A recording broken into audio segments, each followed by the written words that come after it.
10 বছর বয়স হলে প্রয়োজনে রূঢ় আচরণ করো, শাসন করো, প্রয়োজনে মৃদু প্রহার করো।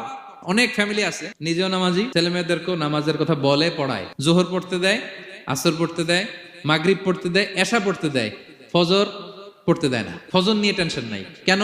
আমার কলিজার টুকরা সন্তান ঘুমায় হুজুর, কাঁচা ঘুম কেমনে ভাঙাই। যে বাবা মারা মনে করে সকালে কিভাবে ডাকি, উঠতে চায় না হুজুর, কাঁচা ঘুম কষ্ট হয়ে যায়। ফজরের সময় যদি আগুন লেগে যায় আপনার ঘরে, কি করবেন? আরেকটু ঘুমা, কাঁচা ঘুম। দুনিয়ার আগুন থেকে রক্ষা করার জন্য যেমনি ডাকেন, উঠায় নিয়ে আসেন, জাহান্নামের কঠিন আগুন থেকে বাঁচানোর জন্য ফজরের সময়ও ডাকার দরকার আছে না নাই? দুনিয়ার আগুনের চেয়ে কমপক্ষে 70 গুণ বেশি তেজওয়ালা। বিষ্ণু বলেন নারুকুম তুকিদুন, যে আগুন দিয়ে কিচেনে রান্না করো, জাহান্নামের আগুন কিন্তু এই আগুন নয়। জাহান্নামের আগুন দুনিয়ার আগুনের চাইতে কমপক্ষে 70 গুণ বেশি তেজওয়ালা। তাহলে ফজরের সময় ডাকবেন তো ছেলে মেয়েকে, হ্যাঁ, নিজেও পড়বেন, ছেলে মেয়েদেরকেও ডাকবেন। আকিমিস সালাহ।